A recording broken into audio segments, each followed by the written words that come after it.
नमस्कार दोस्तों, मेरे चैनल में आपका फिर से स्वागत है। दोस्तों, आज मैं आपको बताऊंगी मोर पंख किस दिशा में लगाना चाहिए और ये किस दिन खरीदना चाहिए। दोस्तों, मोर पंख श्री कृष्ण को अति प्रिय है, इसलिए उनके साथ मोर पंख का होना जरूरी है, या यूँ कहें कि कल्पना ही नहीं कर सकते। इसका जिक्र हमें कई ग्रंथों में मिलता है। वास्तु की माने तो घर के वास्तु दोष को दूर करने में भी मोर पंख जरूरी है। मोर एक ऐसा पक्षी है जिसको देखने से सकारात्मक ऊर्जा का संचार होता है। यही वजह है कि अधिकांश लोग अपने घरों में मोर के पंख लगाते हैं। इंद्र देव का मोर पंख के सिंहासन पर बैठना, कृष्ण का अपने मुकुट पर मोर पंख को स्थान देना, यहाँ तक कि पुराने काल में भी महर्षियों द्वारा इसी मोर पंख की कलम बनाकर बड़े बड़े ग्रंथ लिखना आदि कुछ ऐसे उदाहरण हैं जो मोर पंख की उपयोगिता को बयान करते हैं। मोर पंख को घर में रखने से घर में नकारात्मक ऊर्जा का प्रवेश नहीं होता। मोर को माँ लक्ष्मी का भी वास होता है। तो जाने मोर को घर में रखने के लाभ।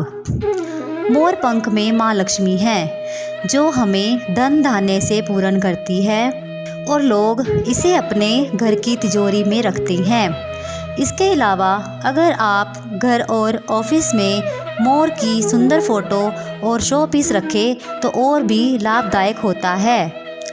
मोर नेगेटिव एनर्जी को दूर करता है। घर में मोर पंख का लगाना बहुत ही शुभ होता है।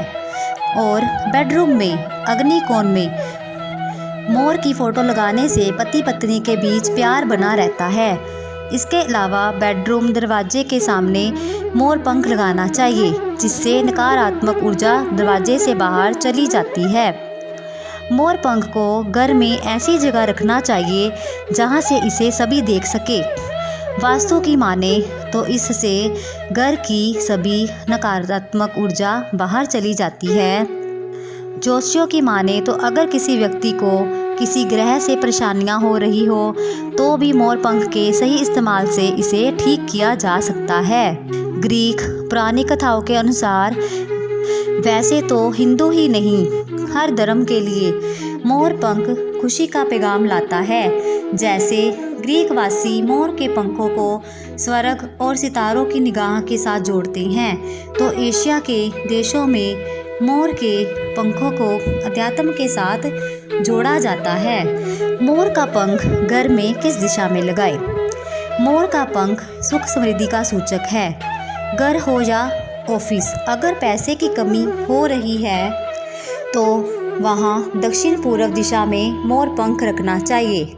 इससे बहुत लाभ होगा, कभी भी धन की कमी नहीं होगी और रुका हुआ धन आसानी से मिलेगा। धन कमाने के नए साधनों का पता चलेगा।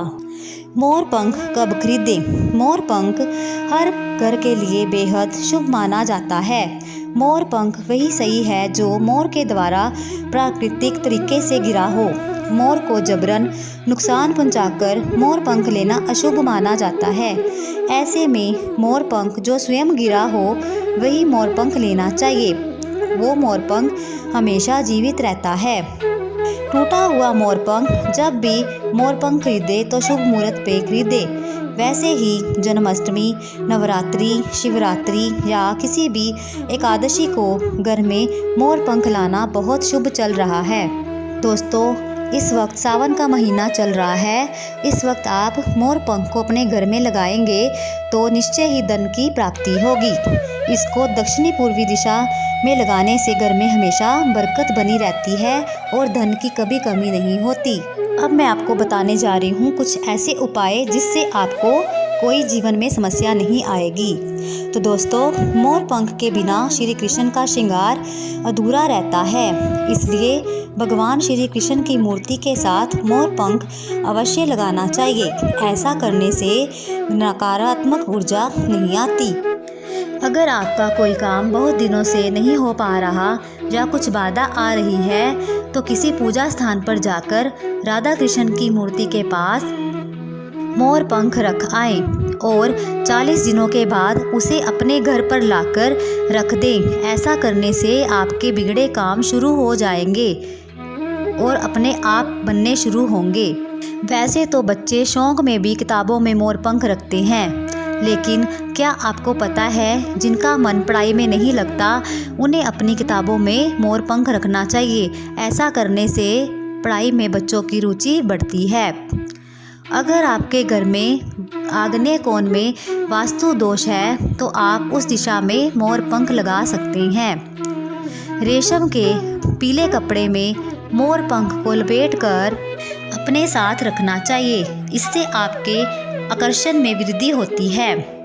कई बार बच्चों को नज़र लग जाती है, जिसके कारण बच्चे रोने लगते हैं और बीमार भी पड़ जाते हैं। ऐसे बच्चों को बचाने के लिए उनके हाथ में मोर पंख बांध देना चाहिए। बच्चे अपनी बात मनवाने के लिए अक्सर जिद करते हैं, लेकिन कभी कभी बच्चे का स्वभाव बहुत ही जिद्दी हो जाता है। ऐसे में बच्चे पर मोर पंख से बने हुए पंखे से हवा करेंगे तो इससे बच्चे के स्वभाव में बदलाव आ जाएगा। भगवान श्री गणेश की मूर्ति के पास 2 मोर पंख रखने से भी नकारात्मक ऊर्जा दूर हो जाती है। तो दोस्तों, ऐसे हैं मोर पंख के फ़ायदे। तो कैसी लगी आपको मेरी वीडियो? सब्सक्राइब करना ना भूलें, लाइक शेयर और कमेंट करें। धन्यवाद।